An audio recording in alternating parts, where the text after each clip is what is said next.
NDA కూటమి ప్రభుత్వంలో ఆంధ్రప్రదేశ్ ముఖ్యమంత్రి నారా చంద్రబాబు నాయుడు గారు కింగ్ మేకర్గా మారబోతున్నారని, అందుకే కొంతమంది కేంద్ర మంత్రులు చంద్రబాబు గారికి సలాం కొట్టవుతున్నారు అంటూ కొన్ని వార్తలు ఇప్పుడు సోషల్ మీడియా వేదికగా చక్కర్లు కొడుతున్న నేపథ్యంలో ఈ అంశం మీద మనం విశ్లేషణ చేసుకునేటువంటి ప్రయత్నం చేద్దాం. ప్రస్తుతం మనతో పాటు ఉన్నారు ప్రముఖ రాజకీయ విశ్లేషకులు అంకమరావు గారు. సార్తో మాట్లాడదాం. సార్ నమస్తే. సార్, ఎన్డీఏ కూటమి ప్రభుత్వంలో నారా చంద్రబాబు నాయుడు గారు కింగ్ మేకర్గా మారబోతున్నారు. ఆయనే కీలకమైనటువంటి నిర్ణయాలు కూడా తీసుకునే అవకాశం ఉంది. అందుకే కొంతమంది కేంద్ర మంత్రులు నారా చంద్రబాబు గారికి సలాం కొడుతున్నారు అనేటువంటి వార్తలు ఇప్పుడు తరచుగా వినపడుతూ ఉన్నాయి. వీటి మీద మీ విశ్లేషణ ఏంటి సార్? చాలామంది చాలా రకాలుగా మాట్లాడుతున్నారు. నారా చంద్రబాబు నాయుడు గారు మాత్రం తన ఆలోచన, తన నడవడిక, తను వేసే ప్రతి అడుగు కూడా ఆంధ్ర రాష్ట్ర అభివృద్ధి గురించి, ఆంధ్ర రాష్ట్రానికి రావాల్సిన నిధుల గురించి మాత్రమే ప్రయత్నం చేస్తున్నాడు. కేంద్రంలో పెత్తనం చేయాలని, లేకపోతే నేనే అక్కడ రాజుగా ఉండాలని, నా ఆధ్వర్యంలోనే వీళ్ళందరూ పనిచేయాలనే కోరిక ఆయన ఎక్కడ వ్యక్తం చేయట్లేదు, చేయడు కూడా.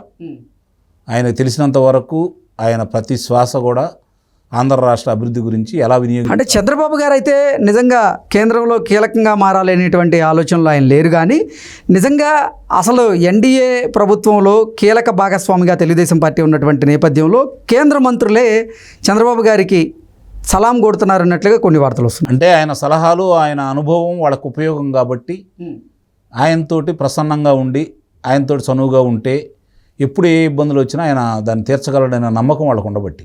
ఓకే, మిగిలిన వాళ్ళకి లేనిది చంద్రబాబు నాయుడు గారికి ఉంది అది. ఎందుకంటే తన స్వార్థం కంటే కూడా, తన కుటుంబ స్వార్థం కంటే కూడా తన ఆంధ్ర రాష్ట్రం మొత్తం తన కుటుంబమని భావించేసి ఇప్పుడున్నటువంటి ఈ విపత్కర పరిస్థితుల్లో విధ్వంసమైన ఆంధ్ర రాష్ట్రాన్ని తిరిగి గాడిలో పెట్టాలి అంటే సహజంగా దీన్ని గాడిలో పెట్టాలంటే ఒక 20 సంవత్సరాలు అలా పడుతుంది. మీరు చూడండి, 5 సంవత్సరాల్లోనే ఆయన పరిగెత్తిస్తాడు. చెప్పాడు కదా, 1995లో నాటి ముఖ్యమంత్రి చంద్రబాబు నాయుడు గారిని చూడబోతున్నారు మీరని. చూస్తూనే ఉన్నాం కదా. ఈరోజు చూడండి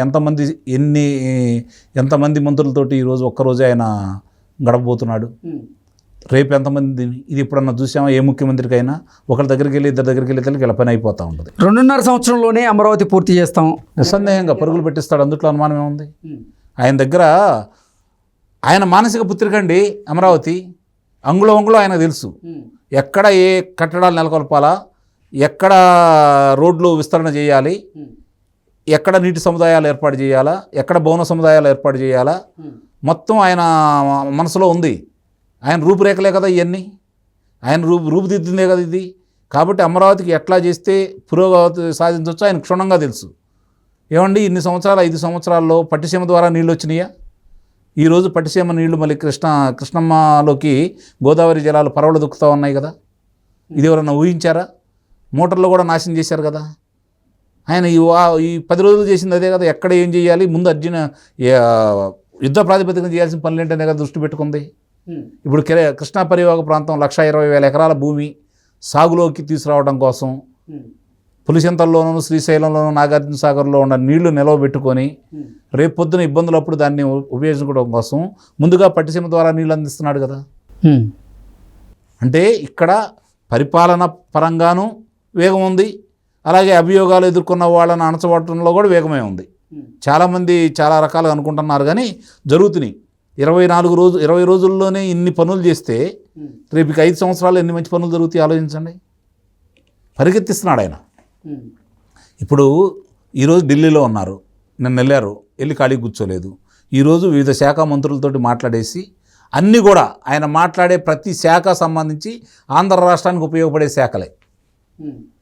మర్యాదపూర్వకంగా కలవట్లేదు, శాఖాపరంగా కలుస్తున్నాడు ఆయన. మర్యాదపూర్వకంగా ప్రధానమంత్రి గారిని కలిసేసి వినతులు, అంటే రాష్ట్రానికి రావాల్సిన నాటికి మీ వంతుగా మీరు కూడా చెప్పండి ఇది ఏం చెప్పని. శాఖాపరంగా మిగిలిన మంత్రులందరి దగ్గర కూర్చొని మీరు అన్నట్టు ఆయనకి విపరీతమైన గౌరవం ఇచ్చేవాళ్ళు ఆయన అడిగితే కాదనలేరు కదా. ఆయన అడిగేది ఆయన కోసం కాదు కదా, రాష్ట్రం కోసమే కదా. దాన్ని ఎలా పరుగులు ఎత్తించాలి, రాష్ట్రాన్ని మళ్ళీ తిరిగి వైభవం ఎలా తీసుకురావాలి, ఈ 5 సంవత్సరాల్లోనే భారతదేశంలో మొదటి స్థానమా, 2వ స్థానంలో ఆంధ్ర రాష్ట్రాన్ని ఎలా నిలపాలి అనే దాని మీద ఆయన పరుగులు ఎత్తిస్తున్నాడు. ఆయన పరిగెత్తట్లా, పరుగులు ఎత్తిస్తున్నాడు. ఇప్పుడు ఇక్కడ చంద్రబాబు నాయుడు గారులో మార్పు చూస్తున్నారు మీరు. నిస్సందేహంగా అది 1995 నాటి మార్పు. ఆ రోజైతే ఏ విధంగా పరిగెత్తిచ్చేశాడో నిస్సందేహంగా ఇక్కడ కూడా అదే విధంగా ముందుకు తీసుకెళ్తాడు. సార్, చంద్రబాబు గారు రాష్ట్ర ప్రయోజనాల విషయంలో కేంద్రంతో తలొగ్గేదే లేదని, రాష్ట్రానికి అవసరమైనటువంటి ప్రాజెక్టుల విషయంలో కానీ, రాష్ట్రానికి రావాల్సినటువంటి నిధుల విషయంలో కానీ డిమాండ్ చేసే దిశగా ఆయన అడుగులు వేయబోతున్నారు అనేటువంటి వార్తలు కూడా చూస్తూ ఉన్నాం. ఏంటి సార్, నిజంగా ప్రధాని మోదీ గారు ఇప్పుడు ఆంధ్ర రాష్ట్ర అభివృద్ధి కోసం కూడా ఆయన సహాయ సహకారాలు అందించేటువంటి పరిస్థితి ఉందా అంటే ఏం చెప్తారు? నిస్సందేహంగా ఉంది. రేపు ఇప్పుడు జరుగుతున్న పరిణామాలన్నీ ఆంధ్ర రాష్ట్రానికి శుభసూచకాలే. మంచిగా జరగబోతుంది, అందుట్లో ఎలాంటి సందేహం కూడా ఏం లేదు. పోలవరం పరుగులెత్తబోతుంది.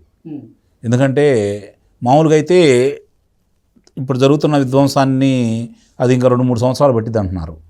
అంటే ఇంకో నా లెక్క ప్రకారం అయితే ఈ 4 సంవత్సరాల్లో కానీ అది పూర్తి కాదు పోలవరం.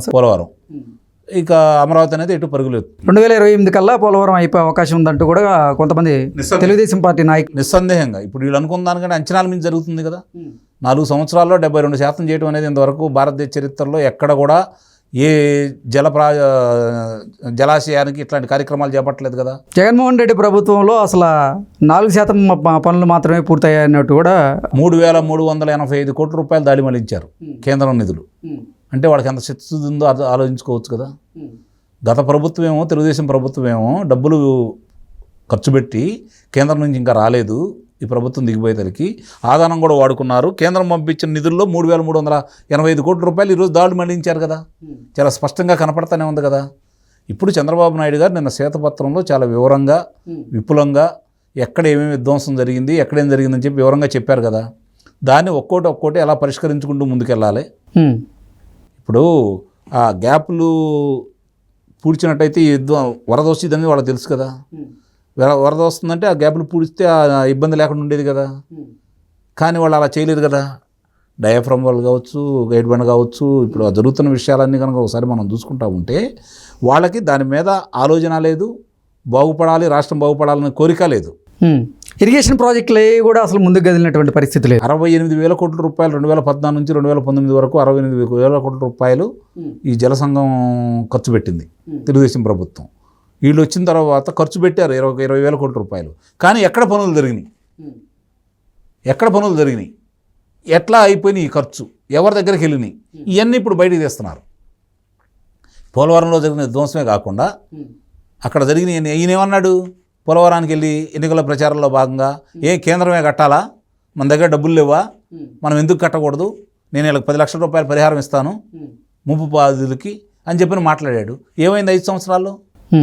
కాబట్టి ఇవన్నీ ఆలోచించుకుంటే జరుగుతున్న పరిణామాలన్నీ కూడా ఒకసారి మన కళ్ళ ముందు కనపడతానే ఉన్నాయి. కాబట్టి పోలవరం అనేది మీరు అన్నట్టు 2028 నాటికి పరిపూర్ణం అవుతుంది. చంద్రబాబు నాయుడు గారు కళ్ళగన్నట్టు 2022 విభజన హామీల విషయంలో కూడా చంద్రబాబు గారు కేంద్రాన్ని డిమాండ్ చేయబోతున్నారు అన్నట్లుగా కూడా ఇందాకే చెప్పాను మీకు. చంద్రబాబు నాయుడు గారు నాకు ఇది కావాలి అని అడగరు, నా రాష్ట్రానికి ఇది కావాలి మీరు చేసి పెట్టండి అంటాడు. ఇప్పుడు ఒకవేళ ఇంతకు ముందు ఉన్న పరిస్థితి ఇప్పుడు లేదు కాబట్టి, ఆయన అడిగితే కాదన్న పరిస్థితి కాబట్టి అక్కడున్న సాధ్యాసాధ్యాలు కూడా చూసుకుంటారు కదా. ఒకవేళ ఏదన్నా సంపూర్ణ సహకారం అయితే అందిస్తారు నిస్సందేహంగా.